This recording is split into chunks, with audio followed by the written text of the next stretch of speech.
Wilhelm Wundt.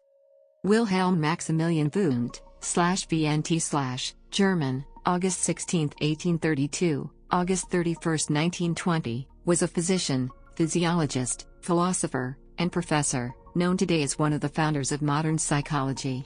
Wundt, who distinguished psychology as a science from philosophy and biology, was the first person ever to call himself a psychologist.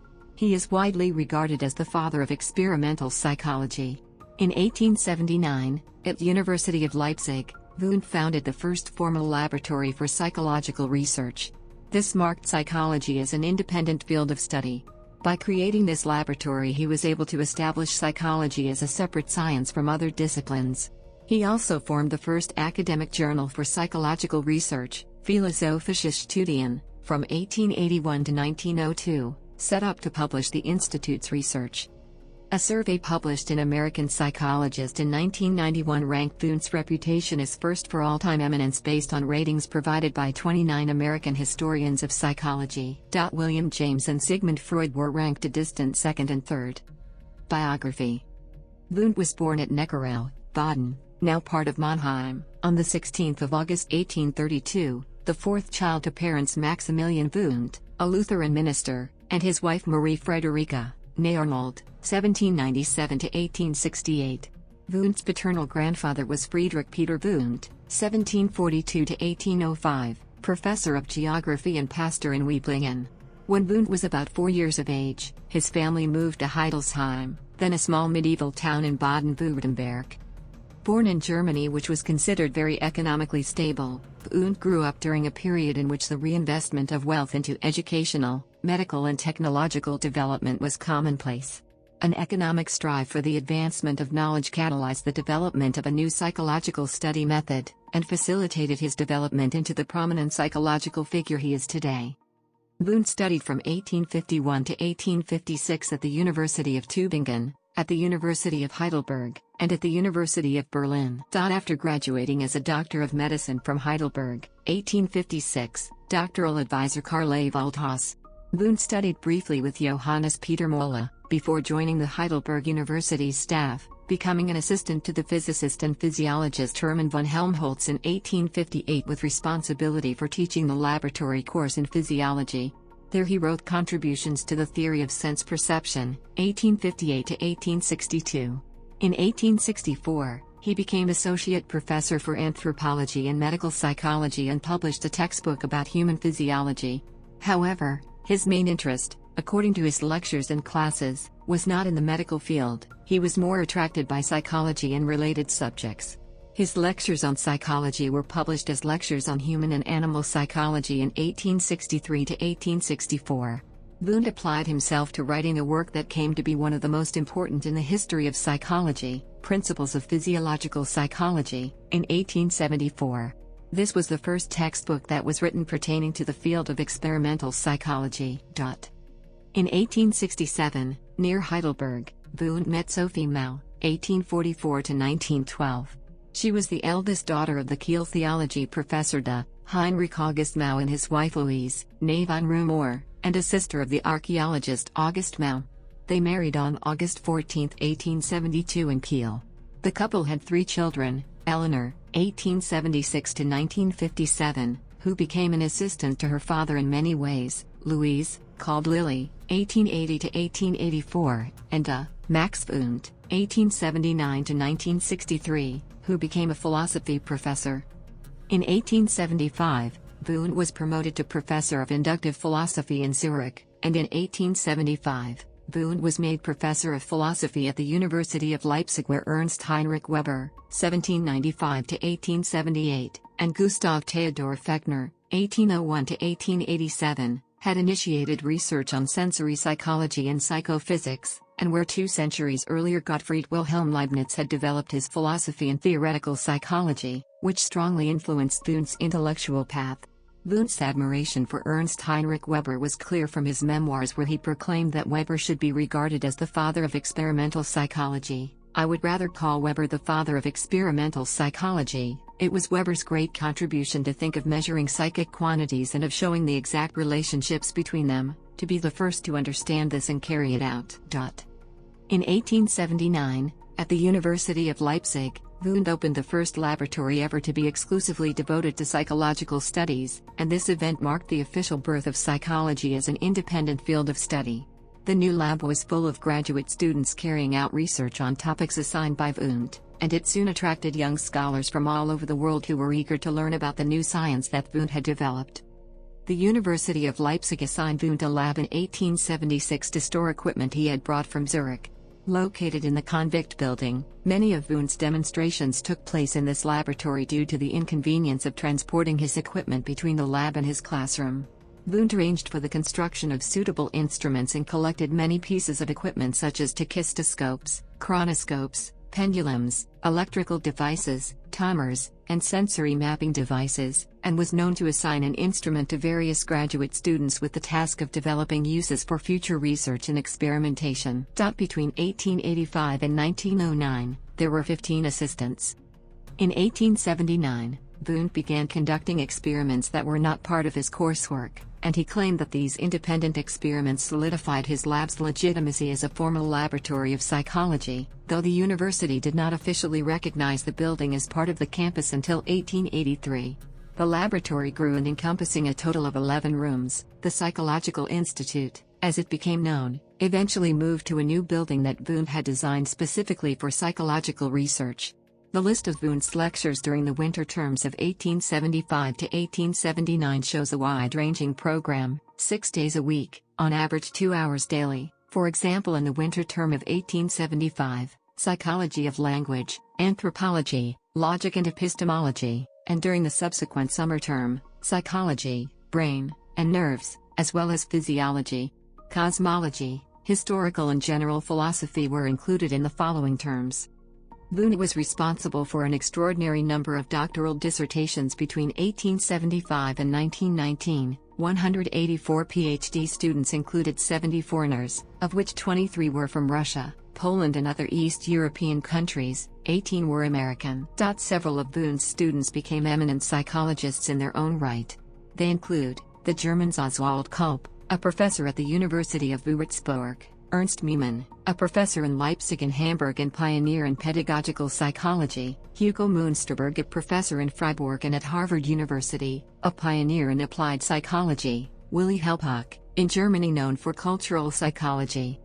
The Americans listed include James McKean Cattell, the first professor of psychology in the United States, Granville Stanley Hall, the father of the child psychology movement and adolescent developmental theorist, head of Clark University, Charles Hubbard Judd, director of the School of Education at the University of Chicago, Walter Dill Scott, who contributed to the development of industrial psychology and taught at Harvard University, Edward Bradford Titchener, Lightner Whitmer, founder of the first psychological clinic in his country, Frank Angel, Edward Wheeler Scripture, James Mark Baldwin, one of the founders of Princeton's Department of Psychology and who made important contributions to early psychology, psychiatry, and to the theory of evolution.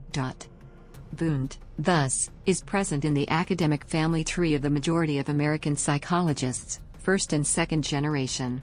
Worth mentioning are the Englishman Charles Spearman, the Romanian Constantine Radulescu Motru, personalist philosopher and head of the philosophy department at the University of Bucharest, Hugo Echner, the manager of the Luftschiffbau Zeppelin, not to mention those students who became philosophers, like Rudolf Eisler or the Serbian Ljubomir Netic. Students, or visitors, who were later to become well-known included Vladimir Mikhailovich Bekhterev, Bechterev, Franz Boas, Emil Durkheim, Edmund Husserl, Bronislaw Malinowski, George Herbert Mead, Edward Sapir, Ferdinand Tunis, Benjamin Lee Whorf. Much of Wundt's work was derided mid-century in the United States because of a lack of adequate translations, misrepresentations by certain students, and behaviorism's polemic with Wundt's program. Awards. Honorary doctorates from the Universities of Leipzig and Göttingen, Pour le Mérite for Science and Arts, honorary member in 12 scientific organizations, societies, and a corresponding member in 13 academies in Germany and abroad. His name was given to the asteroid Vundia, 635. Overview of Wundt's work. Wundt was initially a physician and a well-known neurophysiologist before turning to sensory physiology and psychophysics. He was convinced that, for example, The process of spatial perception could not solely be explained on a physiological level, but also involved psychological principles. Wundt founded experimental psychology as a discipline and became a pioneer of cultural psychology. He created a broad research program in empirical psychology and developed a system of philosophy and ethics from the basic concepts of his psychology, bringing together several disciplines in one person. Wundt's epistemological position, against John Locke and English empiricism, sensualism, was made clear in his book Beiträge zur Theorie der Sinneswahrnehmung, Contributions on the Theory of Sensory Perception, published in 1862, by his use of a quotation from Gottfried Wilhelm Leibniz on the title page. Nihil est in intellectu quod non fuerit in sensu, nisi intellectu ipse. Leibniz, Nouveau Essai, 1765, Livre 2, Des Idées, Chapitre 1, Section 6. Nothing is in the intellect that was not first in the senses, except the intellect itself. Principles that are not present in sensory impressions can be recognized in human perception and consciousness, logical inferences, categories of thought, the principle of causality, the principle of purpose, teleology, the principle of emergence and other epistemological principles. Wundt's most important books are. These 22 volumes cover an immense variety of topics. On examination of the complete works, however, a close relationship between Wundt's theoretical psychology, epistemology and methodology can be seen. English translations are only available for the best-known works, Principles of Physiological Psychology, only the single volume First ed. of 1874, and Ethics, also only First ed. of 1886. Wundt's work remains largely inaccessible without advanced knowledge of German. Its reception, therefore, is still greatly hampered by misunderstandings, stereotypes and superficial judgments. Central themes in Wundt's work. Process theory.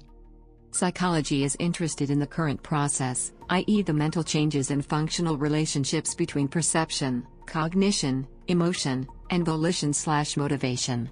Mental, psychological phenomena are changing processes of consciousness. They can only be determined as an actuality, an immediate reality of an event in the psychological experience. The relationships of consciousness, i.e. the actively organizing processes, are no longer explained metaphysically by means of an immortal soul or an abstract transcendental, spiritual, principle. The delineation of categories. Wundt considered that reference to the Subjektbezug, value assessment, Wertbestimmung, the existence of purpose, Zwecksetzung, and volitional acts, Willenstätigkeit, to be specific and fundamental categories for psychology. He frequently used the formulation the human is a motivated and thinking subject in order to characterize features held in common with the humanities and the categorical difference to the natural sciences. Psychophysical parallelism. Influenced by Leibniz, Wundt introduced the term psychophysical parallelism as follows: wherever there are regular relationships between mental and physical phenomena, the two are neither identical nor convertible into one another because they are per se incomparable, but they are associated with one another in the way that certain mental processes regularly correspond to certain physical processes or, figuratively expressed, run parallel to one another. Although the inner experience is based on the functions of the brain, there are no physical causes for mental changes. Leibniz wrote, "Souls act according to the laws of final causes, through aspirations, ends and means. Bodies act according to the laws of efficient causes, i.e. the laws of motion. And these two realms, that of efficient causes and that of final causes, harmonize with one another." Monadology, paragraph 79. Wundt follows Leibniz and differentiates between a physical causality, natural causality of neurophysiology, and a mental, psychic, causality of the consciousness process. Both causalities, however, are not opposites in a dualistic metaphysical sense, but depend on the standpoint. Causal explanations in psychology must be content to seek the effects of the antecedent causes without being able to derive exact predictions. Using the example of volitional acts, Wundt describes possible inversion in considering cause and effect, ends and means, and explains how causal and teleological explanations can complement one another to establish a coordinated consideration. Wundt's position differed from contemporary authors who also favored parallelism. Instead of being content with the postulate of parallelism, he developed his principles of mental causality in contrast to the natural causality of neurophysiology, and a corresponding methodology. There are two fundamentally different approaches of the postulated psychophysical unit, not just two points of view in the sense of Gustav Theodor Fechner's identity hypothesis. Psychological and physiological statements exist in two categorically different reference systems. The important categories are to be emphasized in order to prevent category mistakes as discussed by Nikolai Hartmann. In this regard, Wundt created the first genuine epistemology and methodology of empirical psychology. The term philosophy of science did not yet exist. Appreception.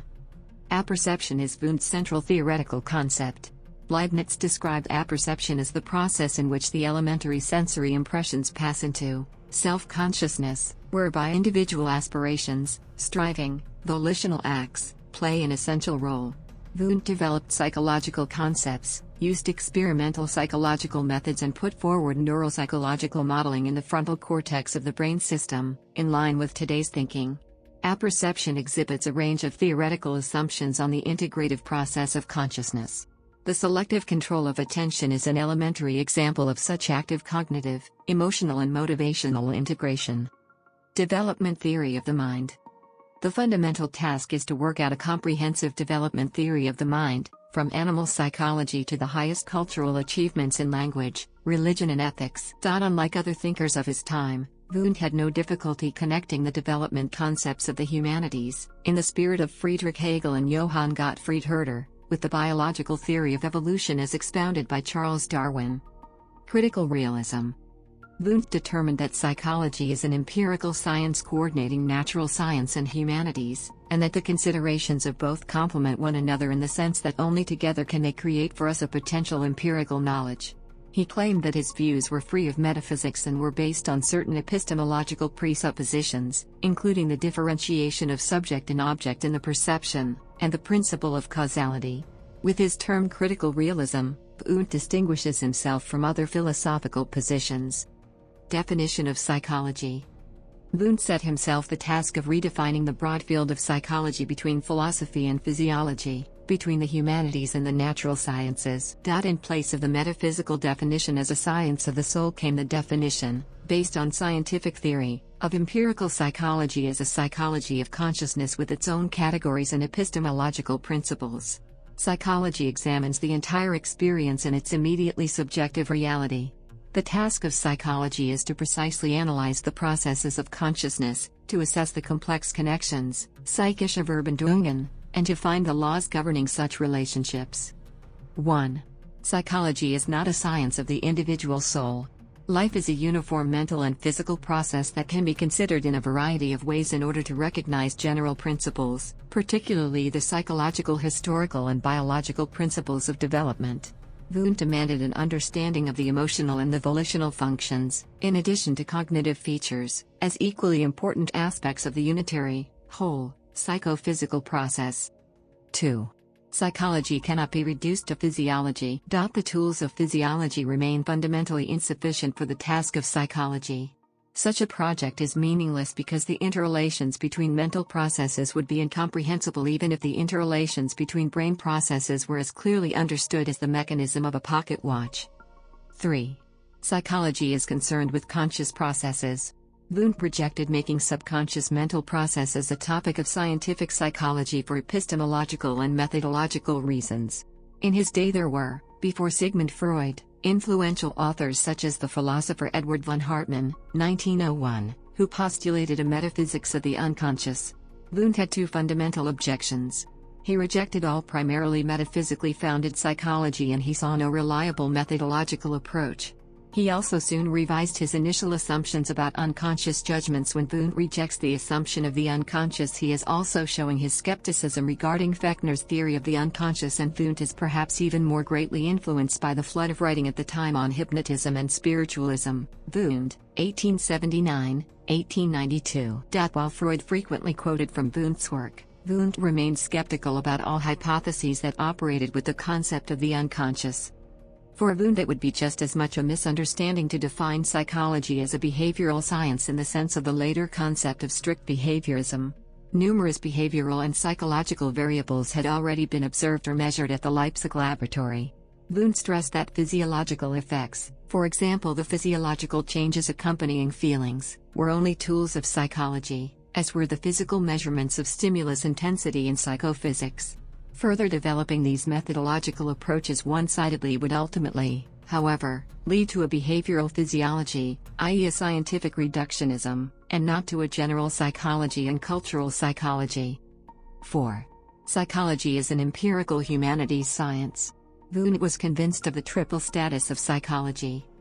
Wundt's concepts were developed during almost 60 years of research and teaching that led him from neurophysiology to psychology and philosophy. The interrelationships between physiology, philosophy, logic, epistemology and ethics are therefore essential for an understanding of Wundt's psychology. The core of Wundt's areas of interest and guiding ideas can already be seen in his Vorlesungen über Dimension und Tierseele, Lectures on Human and Animal Psychology, of 1863, Individual Psychology, now known as General Psychology, i.e. areas such as perception, attention, appreception, volition, will, feelings and emotions, cultural psychology, Wundt-Spoker psychology, as development theory of the human mind, animal psychology, and neuropsychology. The initial conceptual outlines of the 30-year-old Wundt, 1862-1863, led to a long research program, to the founding of the first institute and to the treatment of psychology as a discipline, as well as to a range of fundamental textbooks and numerous other publications. Physiology. During the Heidelberg years from 1853 to 1873, Wundt published numerous essays on physiology, particularly on experimental neurophysiology, a textbook on human physiology, 1865, 4th ed. 1878, and a manual of medical physics, 1867. He wrote about 70 reviews of current publications in the fields of neurophysiology and neurology, physiology, anatomy and histology. A second area of work was sensory physiology, including spatial perception, visual perception and optical illusions. An optical illusion described by him is called the Wundt illusion, a variant of the Hering illusion. It shows how straight lines appear curved when seen against a set of radiating lines. Psychology. Starting point. As a result of his medical training and his work as an assistant to Hermann von Helmholtz, Wundt knew the benchmarks of experimental research, as well as the speculative nature of psychology in the mid-19th century. Wundt's aspiration for scientific research and the necessary methodological critique were clear when he wrote of the language of ordinary people, who merely invoked their personal experiences of life, criticized naive introspection, or quoted the influence of uncritical amateur, folk, psychology on psychological interpretation. His Beiträge zur Theorie der Sinneswahrnehmung, 1862, shows Wundt's transition from a physiologist to an experimental psychologist. Why does not psychology follow the example of the natural sciences? It is an understanding that, from every side of the history of the natural sciences, informs us that the progress of every science is closely connected with the progress made regarding experimental methods. With this statement, however, he will in no way treat psychology as a pure natural science, though psychologists should learn from the progress of methods in the natural sciences. There are two sciences that must come to the aid of general psychology in this regard: the development history of the mind and comparative psychology. General psychology. The Grundzüge der Physiologischen Psychologie, main features of physiological psychology, on general psychology is Wundt's best-known textbook. He wanted to connect two sciences with one another. Physiology provides information on all phenomena of life that can be perceived using our external senses. In psychology, humans examine themselves, as it were, from within and look for the connections between these processes to explain which of them represent this inner observation. With sufficient certainty, the approach can indeed be seen as well-founded, that nothing takes place in our consciousness that does not have its physical basis in certain physiological processes.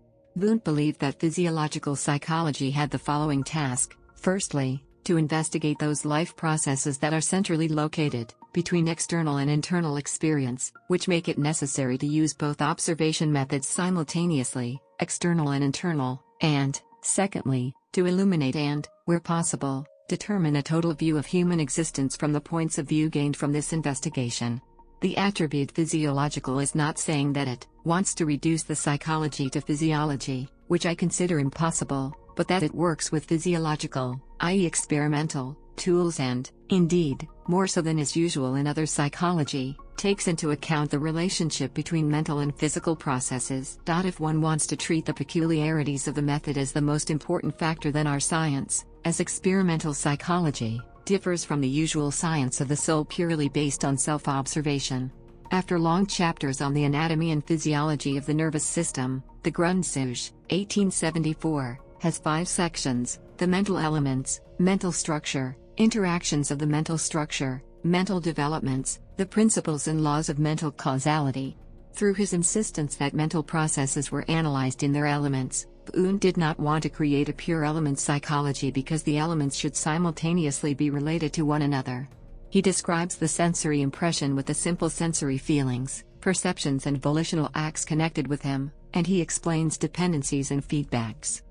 Appreception theory. Wundt rejected the widespread association theory, according to which mental connections, learning, are mainly formed through the frequency and intensity of particular processes. His term appreception psychology means that he considered the creative conscious activity to be more important than elementary association. Appreception is an emergent activity that is both arbitrary and selective as well as imaginative and comparative. In this process, feelings and ideas are images apperceptively connected with typical tones of feeling, selected in a variety of ways, analyzed, associated and combined, as well as linked with motor and autonomic functions, not simply processed but also creatively synthesized. See below on the principle of creative synthesis. In the integrative process of conscious activity, Wundt sees an elementary activity of the subject, i.e. an act of volition, to deliberately move content into the conscious. Insofar that this emergent activity is typical of all mental processes, it is possible to describe his point of view as voluntaristic. Wundt describes apperceptive processes as psychologically highly differentiated and, in many regards, bases this on methods and results from his experimental research. One example is the wide-ranging series of experiments on the mental chronometry of complex reaction times. In research on feelings, certain effects are provoked while pulse and breathing are recorded using a kymograph. The observed differences were intended to contribute towards supporting Wundt's theory of emotions with its 3 dimensions: pleasant, unpleasant, tense, relaxed, excited, depressed. Cultural psychology. Wilhelm Wundt's Völkerpsychologie. Eine Untersuchung der Entwicklungsgesetze von Sprache, Mythos und Sitte, Social Psychology. An investigation of the laws of evolution of language, myth, and custom, 1900 to 1920. 10 volumes, which also contains the evolution of arts, law, society, culture, and history, is a milestone project, a monument of cultural psychology, of the early 20th century. The dynamics of cultural development were investigated according to psychological and epistemological principles. Psychological principles were derived from Wundt's psychology of apperception, theory of higher integrative processes, including association, assimilation, semantic change, and motivation, will, as presented in his Grundzüge der Physiologischen Psychologie, 1908 to 1910, 6th ed. 3 volumes. In contrast to individual psychology, cultural psychology aims to illustrate general mental development laws governing higher intellectual processes, the development of thought, language, artistic imagination, myths, religion, customs, the relationship of individuals to society, the intellectual environment and the creation of intellectual works in a society. Where deliberate experimentation ends is where history has experimented on the behalf of psychologists. Those mental processes that underpin the general development of human societies and the creation of joint intellectual results that are of generally recognized value are to be examined.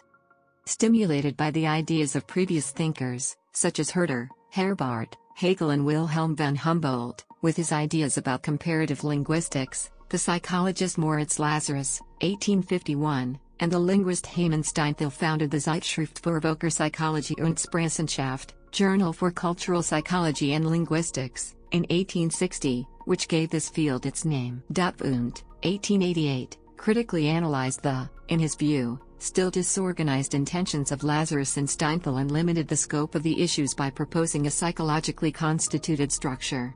The cultural psychology of language, myth, and customs were to be based on the 3 main areas of general psychology: imagining and thought, feelings, and will, motivation. The numerous mental interrelations and principles were to be researched under the perspective of cultural development. Appreception theory applied equally for general psychology and cultural psychology. Changes in meanings and motives were examined in many lines of development, and there are detailed interpretations based on the emergence principle, creative synthesis, the principle of unintended side effects, heterogeny of ends, and the principle of contrast. See section on methodology and strategies.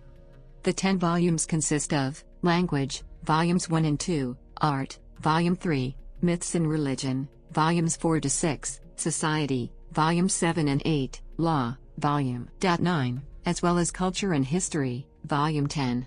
The methodology of cultural psychology was mainly described later, in Logic, 1921. Wundt worked on, psychologically linked, and structured an immense amount of material. The topics range from agriculture and trade, crafts and property, through gods, myths and Christianity, marriage and family, peoples and nations to self-education and self-awareness, science, the world and humanity. Wundt recognized about 20 fundamental dynamic motives in cultural development.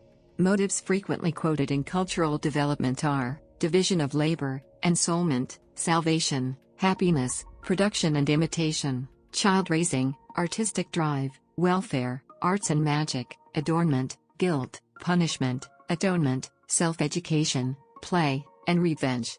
Other values and motives emerge in the areas of freedom and justice, war and peace, legal structures, state structures and forms of government, also regarding the development of a worldview of culture, religion, state, traffic, and a worldwide political and social society. In religious considerations, many of the values and motives, i.e. belief in soul, immortality, belief in gods and demons, ritualistic acts, witchcraft, animism and totemism, are combined with the motives of art, imagination, dance and ecstasy, as well as with forms of family and power. Wundt saw examples of human self-education in walking upright, physical facilities and in interaction in part forced upon people by external conditions and in part the result of voluntary culture. He described the random appearance and later conscious control of fire as a similar interaction between two motives. In the interaction of human activity and the conditions of nature he saw a creative principle of culture right from the start, tools as cultural products of a second nature. An interactive system of cause and effect, a system of purposes and thus values, and reflexively from standards of one's own activities, is formed according to the principles of one's own thinking. In the Elemente der Völkerpsychologie, The Elements of Cultural Psychology, 1912, Wundt sketched out 4 main levels of cultural development: primitive man, the totemistic age, the age of heroes and gods, and the development of humanity. The delineations were unclear and the depiction was greatly simplified. Only this book was translated into English. Elements of Folk Psychology, thus providing but a much abridged insight into Wundt's differentiated cultural psychology. The folk psychology part of the title already demonstrates the low level of understanding. In retrospect, Völkerpsychology was an unfortunate choice of title because it is often misinterpreted as ethnology. Wundt also considered calling it social anthropology, social psychology, and community psychology. The term Kulturpsychology would have been more fitting, though psychological development theory of the mind would have expressed Wundt's intentions even better. The intellectual potential and heuristics of Wundt's cultural psychology are by no means exhausted. Neuropsychology. Wundt contributed to the state of neuropsychology as it existed at the time in 3 ways: through his criticism of the theory of localization, then widespread in neurology, through his demand for research hypotheses founded on both neurological and psychological thinking, and through his neuropsychological concept of an apperception center in the frontal cortex. Wundt considered attention and the control of attention an excellent example of the desirable combination of experimental psychological and neurophysiological research. Wundt called for experimentation to localize the higher central nervous functions to be based on clear, psychologically based research hypotheses because the questions could not be rendered precisely enough on the anatomical and physiological levels alone. Wundt based his central theory of apperception on neuropsychological modeling, from the 3rd edition of the Grundzüge onwards. According to this, the hypothetical apperception center in the frontal cerebral cortex that he described could interconnect sensory, motor, autonomic, cognitive, emotional and motivational process components. Wundt thus provided the guiding principle of a primarily psychologically oriented research program on the highest integrated processes. He is therefore a forerunner of current research on cognitive and emotional executive functions in the prefrontal cerebral cortex, and on hypothetical multimodal convergence zones in the network of cortical and limbic functions. This concept of an interdisciplinary neuroscience is now taken for granted, but Wundt's contribution towards this development has almost been forgotten. Sherrington repeatedly quotes Wundt's research on the physiology of the reflexes in his textbook, but not Wundt's neuropsychological concepts. Methodology and strategies. Given its position between the natural sciences and the humanities, psychology really does have a great wealth of methodological tools. While, on the one hand, there are the experimental methods, on the other hand, objective works and products in cultural development, objectivation and des menschlichen Geists, also offer up abundant material for comparative psychological analysis. Psychology is an empirical science and must endeavor to achieve a systematic procedure, examination of results, and criticism of its methodology. Thus self-observation must be trained and is only permissible under strict experimental control. Wundt decisively rejects naive introspection. Wundt provided a standard definition of psychological experiments. His dispute with Immanuel Kant, Wundt, 1874, had a major influence. Kant had argued against the assumption of the measurability of conscious processes and made a well-founded, if very short, criticism of the methods of self-observation, regarding method inherent reactivity, observer error, distorting attitudes of the subject, and the questionable influence of independently thinking people, but Wundt expressed himself optimistic that methodological improvements could be of help here. He later admitted that measurement and mathematics were only applicable for very elementary conscious processes.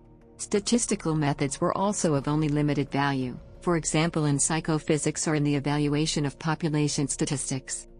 Experimental psychology in Leipzig mainly leant on four methodological types of assessment: the impression methods with their various measurement techniques in psychophysics, the reaction methods for chronometry in the psychology of appreception, the reproduction methods in research on memory, and the expression methods with observations and psychophysiological measurement in research on feelings. Wundt considered the methodology of his linguistic psychological investigations, volumes 1 and 2 of Volker Psychology, to be the most fruitful path to adequate psychological research on the thought process. The principles of his cultural psychological methodology were only worked out later. These involved the analytical and comparative observation of objective existing materials, i.e. historical writings, language, works, art, reports and observations of human behavior in earlier cultures and, more rarely, direct ethnological source material. Wundt differentiated between two objectives of comparative methodology. Individual comparison collected all the important features of the overall picture of an observation material, while generic comparison formed a picture of variations to obtain a typology. Rules of generic comparison and critical interpretation are essentially explained in his logic.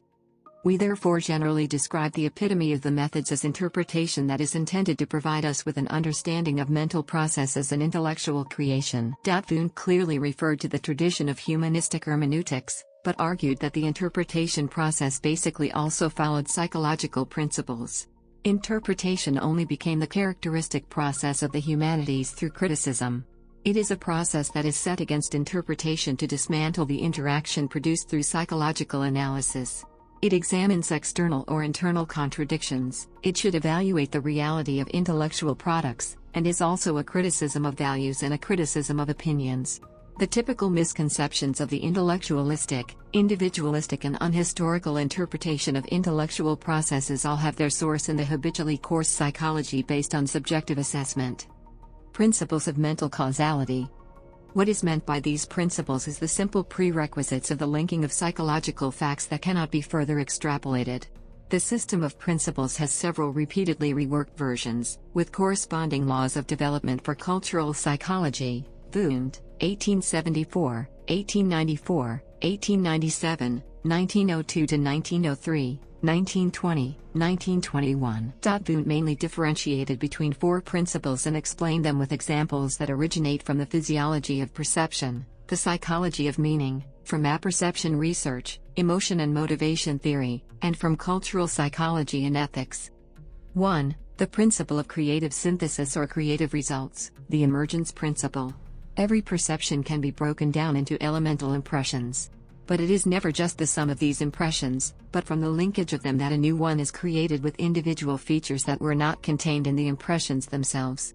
We thus put together the mental picture of a spatial form from a multitude of impressions of light. This principle proves itself in all mental causality linkages and accompanies mental development from its first to its consummate stage. Wundt formulated this creative synthesis, which today would also be described as the principle of emergence in system theory, as an essential epistemological principle of empirical psychology, long before the phrase "the whole is more than the sum of its parts" or supersummation was used in Gestalt psychology. 2. The principle of relational analysis, context principle. This principle says that every individual mental content receives its meaning through the relationships in which it stands to other mental content. 3. The principle of mental contrasts or reinforcement of opposites or development in dichotomies. Typical contrast effects are to be seen in sensory perceptions, in the course of emotions and in volitional processes. There is a general tendency to order the subjective world according to opposites. Thus many individual, historical, economic and social processes exhibit highly contrasting developments. 4. The principle of the heterogeny of purpose, ends. The consequences of an action extend beyond the original intended purpose and give rise to new motives with new effects. The intended purpose always induces side effects and knock-on effects that themselves become purposes, i.e. an ever-growing organization through self-creation. In addition to these four principles, Wundt explained the term of intellectual community and other categories and principles that have an important relational and insightful function. Wundt demands coordinated analysis of causal and teleological aspects. He called for a methodologically versatile psychology and did not demand that any decision be made between experimental statistical methods and interpretative methods, qualitative methods. Whenever appropriate, he referred to findings from interpretation and experimental research within a multi-method approach. Thus, for example, the chapters on the development of language or on enlargement of fantasy activity in cultural psychology also contain experimental, statistical and psychophysiological findings. He was very familiar with these methods and used them in extended research projects. This was without precedent and has, since then, rarely been achieved by another individual researcher. Philosophy. Wundt's philosophical orientation. In the introduction to his Grundzüge der Physiologischen Psychologie in 1874, Wundt described Immanuel Kant and Johann Friedrich Herbarth as the philosophers who had the most influence on the formation of his own views. Those who follow up these references will find that Wundt critically analyzed both these thinkers' ideas. He distanced himself from Herbarth's science of the soul and, in particular, from his mechanism of mental representations and pseudo-mathematical speculations. While Wundt praised Kant's critical work in his rejection of the rational psychology deduced from metaphysics, he argued against Kant's epistemology in his publication Was soll uns Kant nicht sein? What Kant should we reject?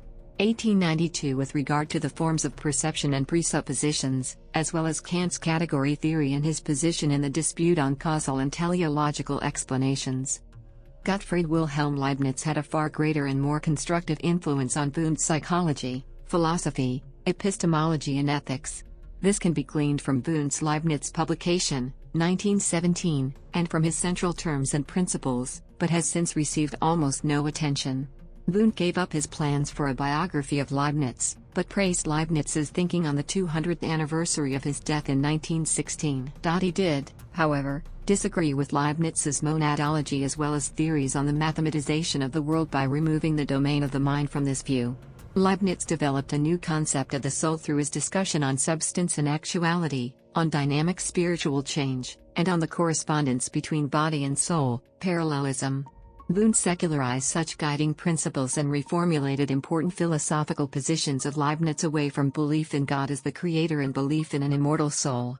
Wundt gained important ideas and exploited them in an original way in his Principles and Methodology of Empirical Psychology, the principle of actuality, psychophysical parallelism, combination of causal and teleological analysis, apperception theory, the psychology of striving, i.e. volition and voluntary tendency, principles of epistemology and the perspectivism of thought. Wundt's differentiation between the natural causality of neurophysiology and the mental causality of psychology, the intellect, is a direct rendering from Leibniz's epistemology. Wundt devised the term psychophysical parallelism and meant thereby two fundamentally different ways of considering the postulated psychophysical unit, not just two views in the sense of Fechner's theory of identity.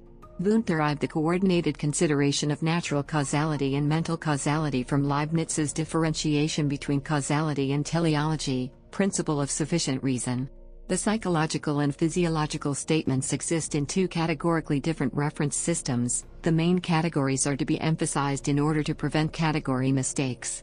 With his epistemology of mental causality, he differed from contemporary authors who also advocated the position of parallelism.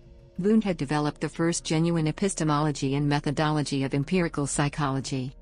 Wundt shaped the term appreception, introduced by Leibniz, into an experimental psychologically based appreception psychology that included neuropsychological modeling. When Leibniz differentiates between two fundamental functions, perception and striving, this approach can be recognized in Wundt's motivation theory. The central theme of unity in the manifold, unitas in multitudine, also originates from Leibniz, who has influenced the current understanding of perspectivism and viewpoint dependency.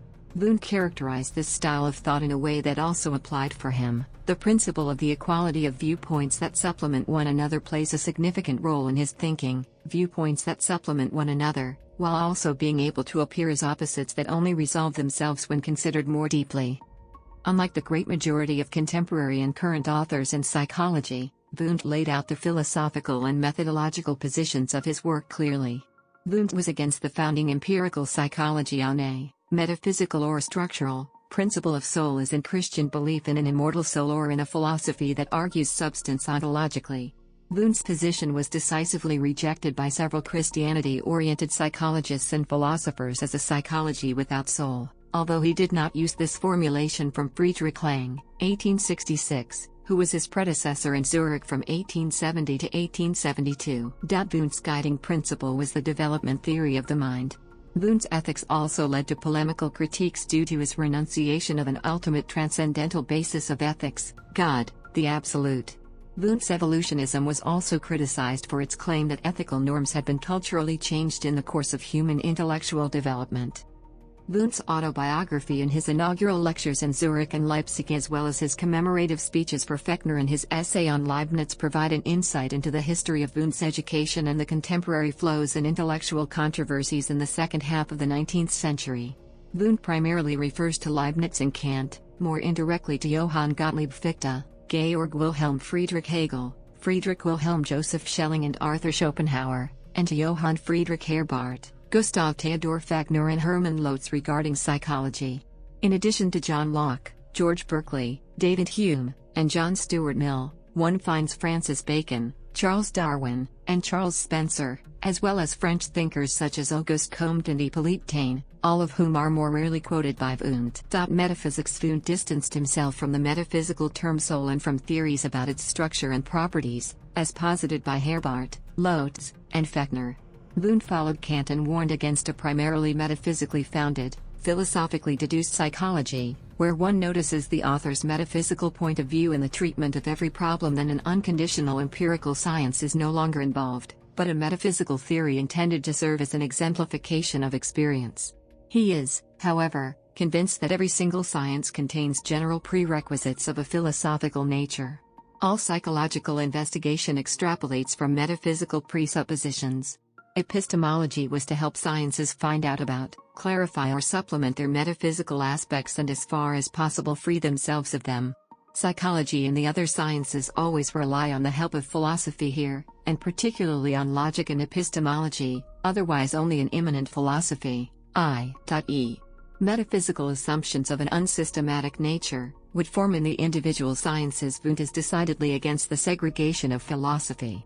He is concerned about psychologists bringing their own personal metaphysical convictions into psychology and that these presumptions would no longer be exposed to epistemological criticism. Therefore, nobody would suffer more from such a segregation than the psychologists themselves and, through them, psychology. Nothing would promote the degeneration to a mere craftsmanship more than its segregation from philosophy. System of philosophy. Wundt claims that philosophy as a general science has the task of uniting to become a consistent system through the general knowledge acquired via the individual sciences. Human rationality strives for a uniform, i.e. non-contradictory, explanatory principle for being and consciousness, for an ultimate reasoning for ethics, and for a philosophical world basis. Metaphysics is the same attempt to gain a binding worldview, as a component of individual knowledge, on the basis of the entire scientific awareness of an age or particularly prominent content. Wundt was convinced that empirical psychology also contributed fundamental knowledge on the understanding of humans, for anthropology and ethics, beyond its narrow scientific field. Starting from the active and creative synthetic appreception processes of consciousness, Wundt considered that the unifying function was to be found in volitional processes and the conscious setting of objectives and subsequent activities. There is simply nothing more to a man that he can entirely call his own, except for his will. One can detect a voluntaristic tendency in Wundt's theory of motivation, in contrast to the currently widespread cognitivism, intellectualism. Wundt extrapolated this empirically founded volitional psychology to a metaphysical voluntarism. He demands, however, that the empirical psychological and derived metaphysical voluntarism are kept apart from one another, and firmly maintained that his empirical psychology was created independently of the various teachings of metaphysics. Wundt interpreted intellectual cultural progress and biological evolution as a general process of development whereby, however, he did not want to follow the abstract ideas of entelechy, vitalism, animism, and by no means Schopenhauer's volitional metaphysics. He believed that the source of dynamic development was to be found in the most elementary expressions of life, in reflexive and instinctive behavior, and constructed a continuum of attentive and apperceptive processes, volitional or selective acts, up to social activities and ethical decisions. At the end of this rational idea he recognized a practical ideal, the idea of humanity as the highest yardstick of our actions, and that the overall course of human history can be understood with regard to the ideal of humanity. Ethics. Parallel to Wundt's work on cultural psychology, he wrote his much-read Ethic, 1886, 3rd ed. In 2 volumes, 1903, whose introduction stressed how important development considerations are in order to grasp religion, customs and morality. Wundt considered the questions of ethics to be closely linked with the empirical psychology of motivated acts. Psychology has been such an important introduction for me, and such an indispensable aid for the investigation of ethics, that I do not understand how one could do without it. Wundt sees 2 paths: the anthropological examination of the facts of a moral life, in the sense of cultural psychology, and the scientific reflection on the concepts of morals.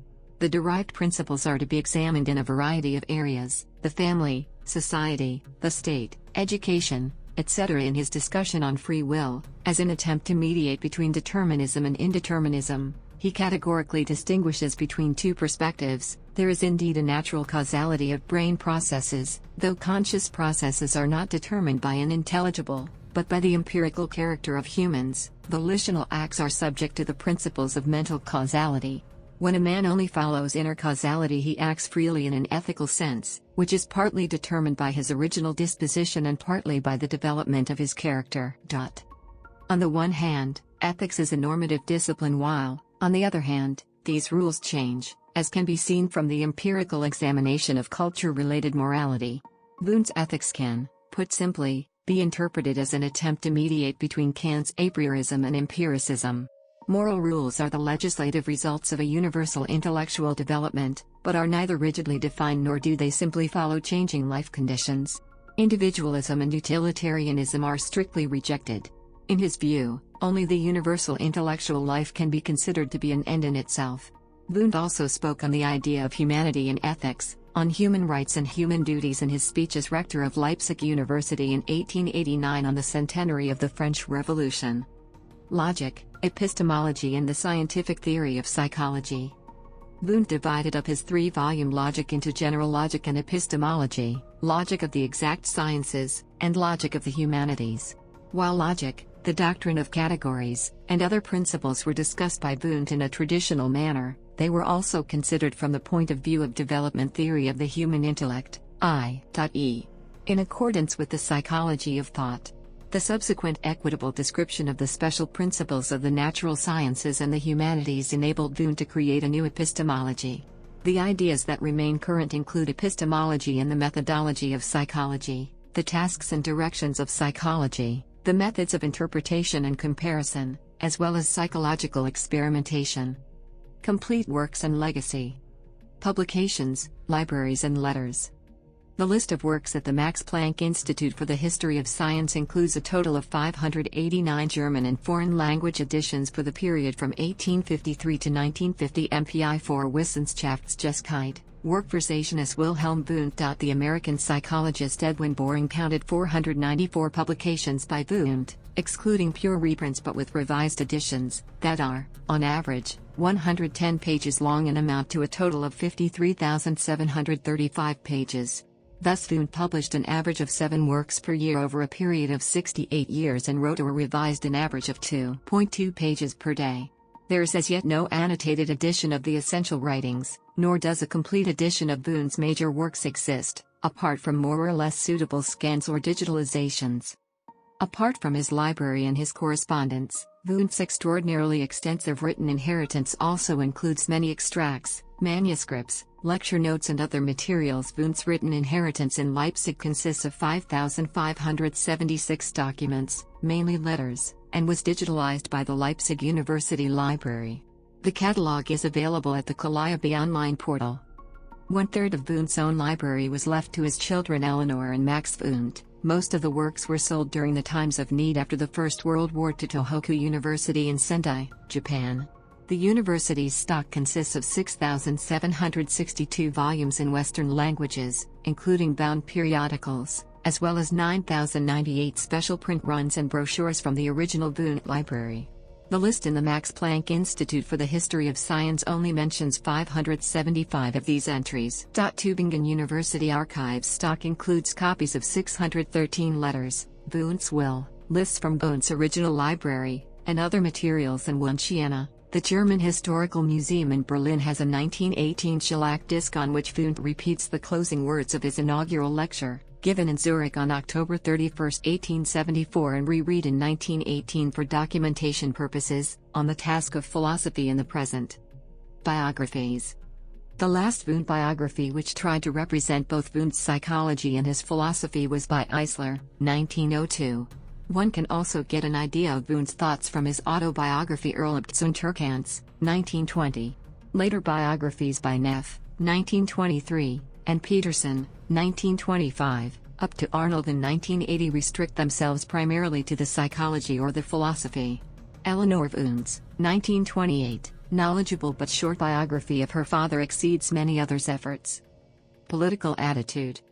At the start of the First World War, Wundt, like Edmund Husserl and Max Planck, signed the patriotic call to arms, as did about 4,000 professors and lecturers in Germany, and during the following years he wrote several political speeches and essays that were also characterized by the feeling of a superiority of German science and culture. Wundt was a liberal during his early Heidelberg time, affiliated with the Workers' Education Union, Arbeiterbildungsverein, and as a politician in the Baden State Parliament. See also his speech as rector of Leipzig University in 1889.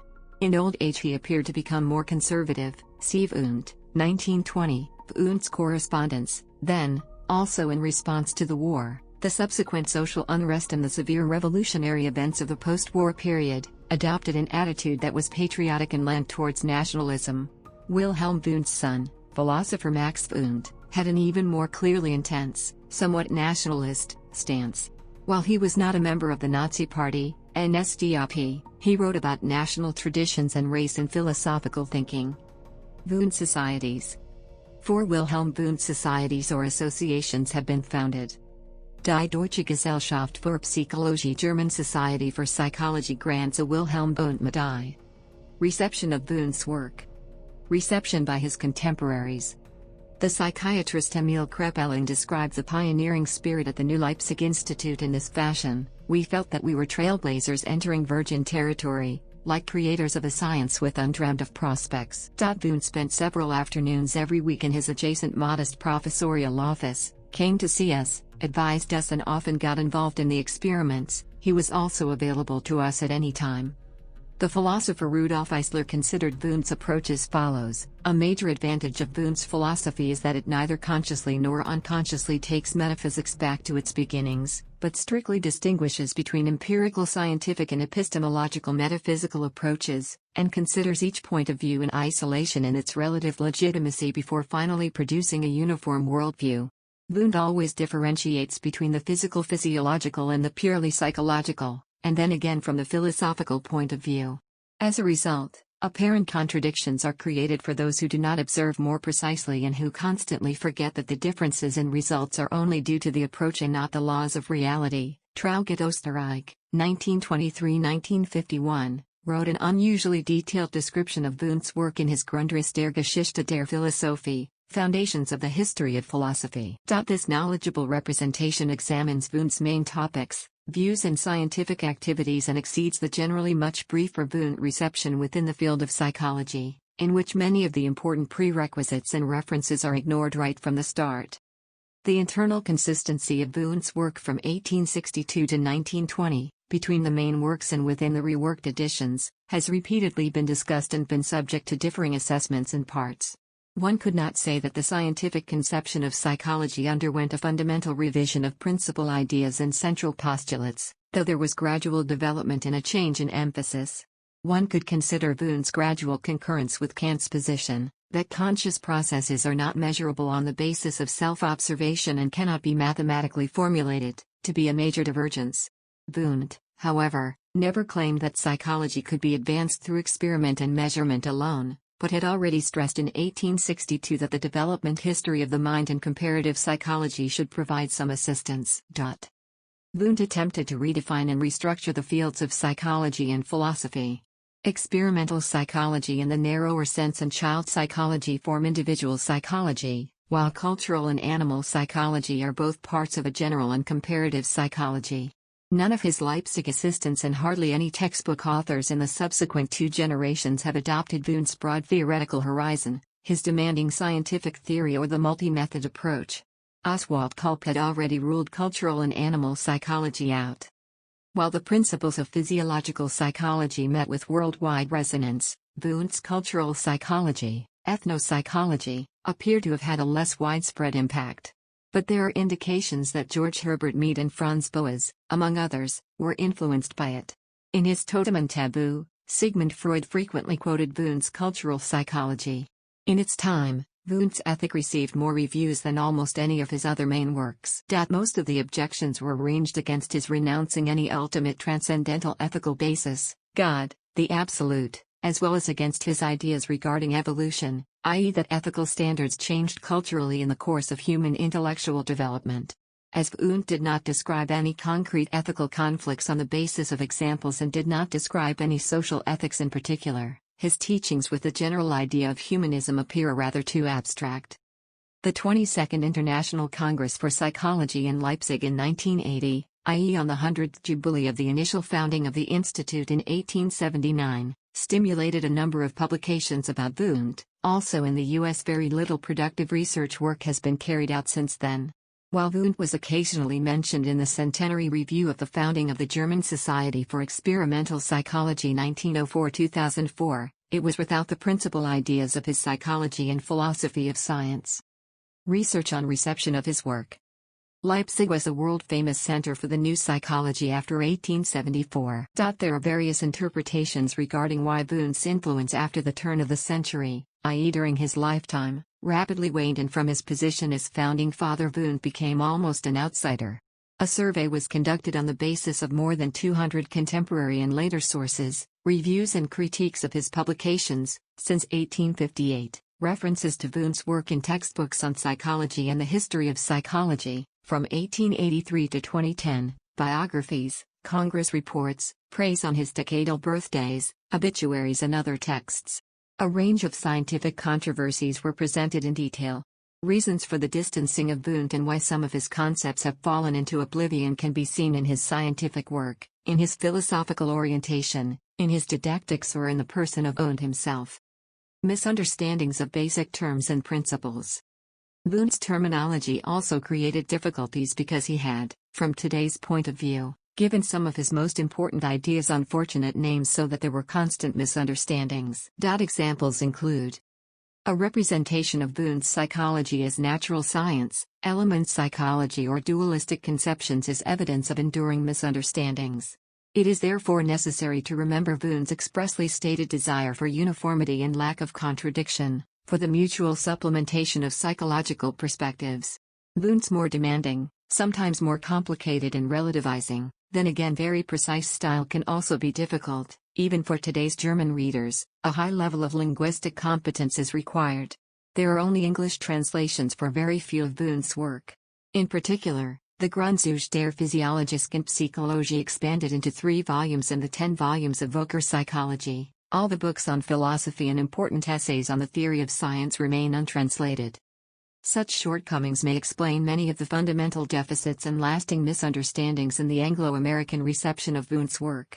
Massive misconceptions about Wundt's work have been demonstrated by William James, Granville Stanley Hall, Edward Boring and Edward Titchener, as well as among many later authors. Titchener, a 2-year resident of Wundt's lab and one of Wundt's most vocal advocates in the United States, is responsible for several English translations and mistranslations of Wundt's works that supported his own views and approach, which he termed structuralism and claimed was wholly consistent with Wundt's position. As Wundt's 3-volume Logik und Wissenschaftslehre, i.e. his theory of science, also remains untranslated, the close interrelationships between Wundt's empirical psychology and his epistemology and methodology, philosophy and ethics are also regularly missing, even if later collections describe individual facets of them. Blumenthal's assessment that American textbook accounts of Wundt now present highly inaccurate and mythological caricatures of the man and his work still appears to be true of most publications about Wundt. A highly contradictory picture emerges from any systematic research on his reception. On the one hand, the pioneer of experimental psychology and founder of modern psychology as a discipline is praised. On the other hand, his work is insufficiently tapped and appears to have had little influence. Misunderstandings and stereotypical evaluations continue into the present, even in some representations of the history of psychology and in textbooks. Wundt's entire work is investigated in a more focused manner in more recent assessments regarding the reception of Wundt, and his theory of science and his philosophy is included. Araujo, 2016, Danziger, 1983, 1990, 2001, Fahrenberg, 2011, 2015, 2016, Jutman, 2006, Kim, 2016, Van Rappard, 1980.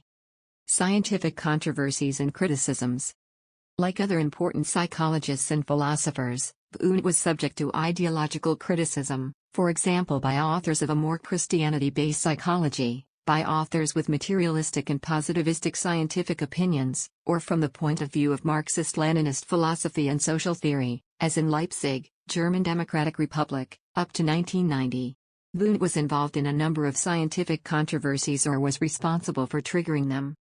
There are many forms of criticism of Wundt's psychology, of his appreception psychology, of his motivation theory, of his version of psychophysical parallelism with its concept of mental causality, his refutation of psychoanalytic speculation about the unconscious, or of his critical realism. A recurring criticism is that Wundt largely ignored the areas of psychology that he found less interesting, such as differential psychology, child psychology and educational psychology. In his cultural psychology there is no empirical social psychology because there were still no methods for investigating it at the time. Among his postgraduate students, assistants and other colleagues, however, were several important pioneers: differential psychology, mental measurement and intelligence testing, James McKeen Cattell, Charles Spearman, social psychology of group processes and the psychology of work, Walter Mode, applied psychology, Ernst Meumann, Hugo Münsterberg, psychopathology, psychopharmacology and clinical diagnosis, Emil Kraepelin. Wundt further influenced many American psychologists to create psychology graduate programs. Wundt's excellence. Wundt developed the first comprehensive and uniform theory of the science of psychology. The special epistemological and methodological status of psychology is postulated in this wide-ranging conceptualization, characterized by his neurophysiological, psychological and philosophical work. The human as a thinking and motivated subject is not to be captured in the terms of the natural sciences. Psychology requires special categories and autonomous epistemological principles. It is, on the one hand, an empirical humanity but should not, on the other hand, ignore its physiological basis and philosophical assumptions. Thus a varied, multi-method approach is necessary: self-observation, experimentation, generic comparison and interpretation. Wundt demanded the ability and readiness to distinguish between perspectives and reference systems, and to understand the necessary supplementation of these reference systems and changes of perspective. He defined the field of psychology very widely and as interdisciplinary, and also explained just how indispensable is the epistemological philosophical criticism of psychological theories and their philosophical prerequisites. Psychology should remain connected with philosophy in order to promote this critique of knowledge of the metaphysical presuppositions so widespread among psychologists. The conceptual relationships within the complete works created over decades and continuously reworked have hardly been systematically investigated. The most important theoretical basis is the empirical psychological theory of apperception, based on Leibniz's philosophical position, that Wundt, on the one hand, based on experimental psychology and his neuropsychological modeling and, on the other hand, extrapolated into a development theory for culture. The fundamental reconstruction of Wundt's main ideas is a task that cannot be achieved by any one person today due to the complexity of the complete works. He tried to connect the fundamental controversies of the research directions epistemologically and methodologically by means of a coordinated concept, in a confident handling of the categorically basically different ways of considering the interrelations. Here, during the founding phase of university psychology, he already argued for a highly demanding metascientific reflection, and this potential to stimulate interdisciplinarity and perspectivism, complementary approaches, has by no means been exhausted. Selected works, books and articles. Wundt's works in English. References given by Alan Kim. Wundt's works in English. References given by Alan Kim. Wundt's works in English. References given by Alan Kim. Wundt's works in English. References given by Alan Kim. Wundt's works in English. References given by Alan Kim. Wundt's works in English. References given by Alan Kim. Wundt's works in English. References given by Alan Kim. Wundt's works in English. References given by Alan